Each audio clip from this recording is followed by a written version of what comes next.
ये कहानी एक ऐसी शैतानी शक्ति की है जो दुनिया में आकर तबाही फैला रही है।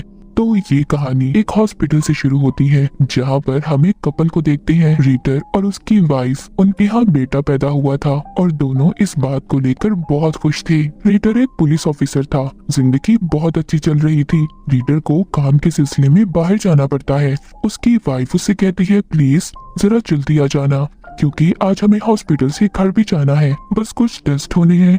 रीटर तो वहाँ से चला गया था और उनके बच्चे को एक नर्स नर्सरी में ले जाती है जहाँ पर और भी बहुत से बच्चे थे। अब वहाँ पर एक और नर्स आती है और जो पहले से मौजूद थी वो उससे कहती है, अच्छा हुआ तुम आ गई, अब मैं छुट्टी लेकर जा सकती हूँ। पर जो नर्स अभी आई थी उसका बर्ताव कुछ अलग सा था। जब पहली नर्स कमरे से चली जाती है तो दूसरी नर्स रीटर के बेटे को बड़े ही गौर से देख रही थी और फिर दरवाजा बंद करके अपने बैग से कैंची निकालती है और वहाँ पर सभी छोटे बच्चों को मार देती है। ऐसा करते उसे बिल्कुल भी रहम नहीं आया था। तभी ये सब करते हुए उसे बाहर से कुछ लोग देख लेते हैं। जब वो दरवाजा तोड़कर अंदर आती है तो वो नर्स अपना भी गला काट लेती है। सब कुछ बहुत भयानक था।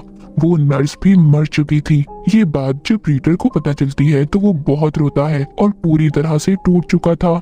पर उसका साथी उससे कहता है कि इस वक्त तुम्हें हिम्मत नहीं हारनी, बल्कि अपनी वाइफ के साथ रहो, वो भी बहुत दुखी है। इसके बाद हमें 5 साल बाद का सीन दिखाया जाता है। रीटर अब अकेला रह चुका था क्योंकि उसकी वाइफ ने अपने बच्चे के गम में अपनी जान ले ली थी। इसके बाद हमें एक पैरानॉर्मल इन्वेस्टिगेटर दिखाया जाता है जो भूत प्रेत आत्माओं से बातें कर सकता था। इसका नाम इवान था। उसको कॉल आती है।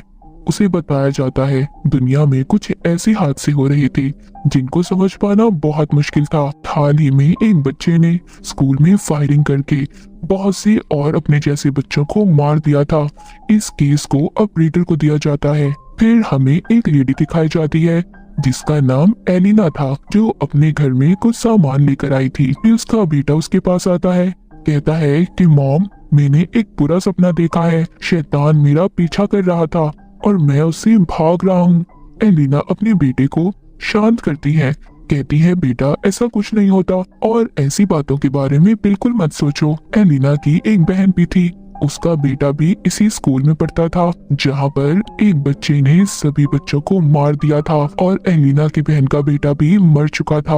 उधर ही हम रीडर को देखते हैं जो इस केस के बारे में स्कूल में छानबीन करने आया था। सारी छानबीन करता है। वहाँ पर उस बच्चे की माँ को भी बुलाया जाता है जिस बच्चे ने सभी कत्ल किए थे। रीडर उससे पूछता है कि तुम्हारा बेटा नशा करता था या फिर किसी कल्ट से जुड़ा हुआ था, किसी ऐसे लोगों से जो काला जादू करते हो। उस बच्चे की माँ बहुत ज्यादा रो रही थी क्योंकि वो इन सब के बारे में कुछ भी नहीं जानती थी। अब रीडर एलिना की बहन से मिलने जाता है क्योंकि उसके बेटे की भी इसी हादसे में मौत हुई थी। बताती है, कुछ दिनों पहले मेरे पास एक आदमी आया था। उसके चेहरे और जिस्म पर अजीब सी टैटू बने हुए थे।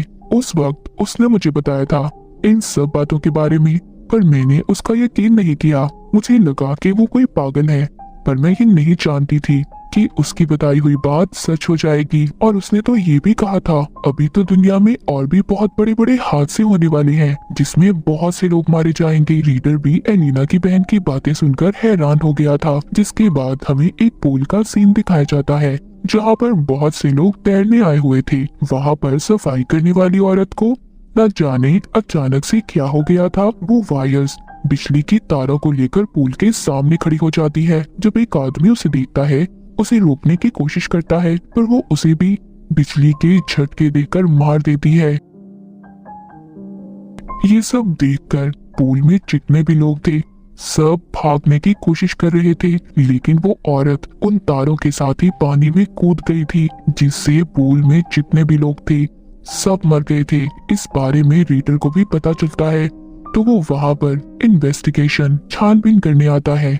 वहाँ पर पैरानॉर्मल इन्वेस्टिगेटर इवान भी था जो इन चीजों के बारे में जानता था। रीडर को ये केस बिल्कुल वैसा लग रहा था कि जहाँ पर पहले कातिल लोगों को मारता है और फिर खुद बाद में अपनी जान ले लेता है। इवान उससे कहता है कि ये काम किसी शैतानी शक्ति का है, पर रीडर ये सब बातें मानने के लिए तैयार नहीं था क्योंकि वो ऐसी बातों पर यकीन नहीं करता था। इवान कहता है, याद करो 5 साल पहले की बात है जो हादसा हॉस्पिटल में हुआ था जिसमें तुम्हारे अपने बच्चे की जान गई थी, ये दोनों केस मुझे बिल्कुल वैसे लग रहे हैं। इवान कहता है कि किसी ऐसी शक्ति का काम है जो पहले एक इंसान को अपने कंट्रोल में करता है, फिर सबको मरवाता है। एक लेडी के घर जाते हैं जो एक नजूमी थी। वो अपने कार्ड से इनको बताती है कि दुनिया पर शैतान का असर हो रहा है। कोई कल्ट नहीं बल्कि शैतान खुद दुनिया में आकर लोगों को अपने काबू में करता है और उनसे फिर आगे लोगों को मरवाता है। तभी उस नजूमी औरत के घर में सब कुछ हिलने लगा था। ऐसा लग रहा था जैसे वो शैतानी ताकत इन्हें अपने होने का एहसास दिला रही थी। अगली सुबह जब एलिना और उसका बेटा मार्केट में जा रहे थे तो वही टैटू वाला आदमी जिसके बारे में एलिना की बहन ने रीडर को बताया था, वो उसको और उसके बेटे को अगवा करके ले जाता है। वहाँ पर खड़े बहुत से लोग ये देख रहे थे। इससे पहले इन सब बातों का पुलिस को पता चलता, एक आदमी बैग लेकर शॉपिंग मॉल में जाता है और बॉम्ब से बहुत से लोगों को उड़ा देता है। इस हादसे में भी बहुत से लोग मारे गए थे। ये हादसा अब दिन ब दिन बढ़ते जा रहे थे। अब छानबीन से रीडर और इवान को एक चर्च का पता चलता है। जब ये लोग वहाँ पर जाते हैं तो सब कुछ अजीब था, सारा कुछ टूटा हुआ था। तभी वहाँ पर शैतान पुतले की शक्ल में आता है जो रीडर से कह रहा था कि मैं तुम्हारी सारी बातें मानने के लिए तैयार हूँ, पर तुम्हें एक बच्चे की बलि चढ़ानी होगी।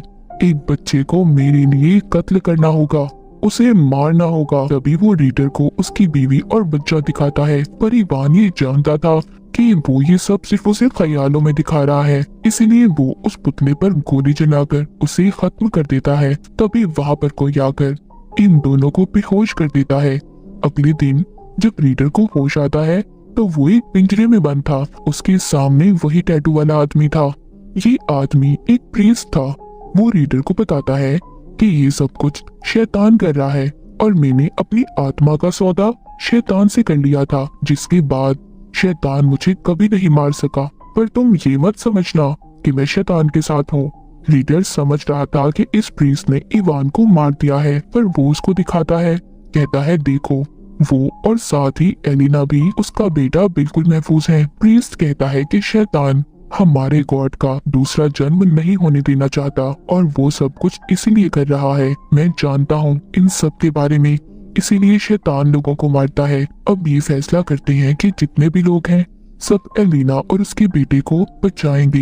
ये सभी एक टनल के रास्ते उसे एक महफूज जगह पर भेजना चाहते थे, क्योंकि जब शैतान ने रीडर को एक बच्चे की बलि का कहा था, वो बच्चा कोई और नहीं बल्कि एलिना का बेटा था। इसलिए ये सब अब इसको बचाना चाहते थे। जब ये एक गुफा में पहुंचते हैं तो एक जगह देखते हैं जो काफी अजीब थी। उस जगह को देखकर ऐसा लग रहा था जैसे वो किसी कल्ट की हो और लोग वहाँ पर काला जादू करते हों। तभी ये अचानक से रीडर अजीब अजीब बातें करने लगता है। प्रीस्ट समझ गया था कि रीडर भी अब पोजेस्ड हो चुका है, वो भी शैतान के कब्जे में था। वो वहाँ पर बहुत से लोगों को मार देता है। एलिना अपने बेटे को लेकर वहाँ से भाग जाती है।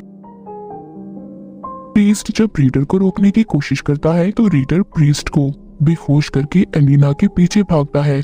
एलिना के बेटे को वो शैतान असली रूप में नजर आ रहा था जो उसके पीछे था। जैसा उस बच्चे ने अपने सपने में देखा था बिल्कुल वैसा ही था। एलिना उस टनल से बाहर आ गई थी, पर अब भी रीडर उसके पीछे था, लेकिन वो एक पत्थर से उस पर वार करती है और उसे बेहोश कर देती है। तभी वहाँ पर प्रीस्ट के कुछ लोग आ गए थे और उनके साथ इवान भी था। ये रीडर को दोबारा से गुफा में ले जाते हैं और उस पर एक्सॉर्सिज्म जादू करते हैं ताकि शैतान रीडर के अंदर से बाहर आ सके। पर वहाँ पर रीडर को काबू में लाना बहुत मुश्किल था। वो एक एक करके सभी को मार रहा था। आखिर में वो जब एलिना को मारने की कोशिश करता है तो वहाँ पर पीछे से प्रीस्ट आता है जिसके हाथों पर खून लगा हुआ था। वो उन खून वाले हाथों को रीडर के सर पर लगाता है जिससे उसकी ताकत कम हो गई थी। शैतान उसमें से बाहर आ जाता है और एक पत्थर में बदल जाता है। शैतान अपनी अंधेरी दुनिया में वापस चला गया था। दरअसल प्रीस्ट ने जो अपने हाथों पर खून लगाया था वो एलिना के बेटे का था, लेकिन वो मरा नहीं था। उसने सिर्फ उसके हाथों पर कट लगाकर उसका खून लिया था। अब सभी महफूज थे। आखिर में दिखाया जाता है कि इवान बैठा अपने साथियों को शैतान की कहानी बता रहा था। वो ये भी बताता है कि रीडर के अंदर वो शैतान था। रीडर ने अपनी जिंदगी में बहुत सी मुश्किलों को देखा था। वो अपने साथियों को बताता है कि अब कोई बुरी ताकत रीडर पर अपना काबू नहीं कर सकती, लेकिन अब वही है जो हमें बचा सकता है, क्योंकि आगे और भी बहुत सी मुश्किलें आने वाली हैं। और इसी के साथ ये कहानी यहीं पर खत्म हो जाती है।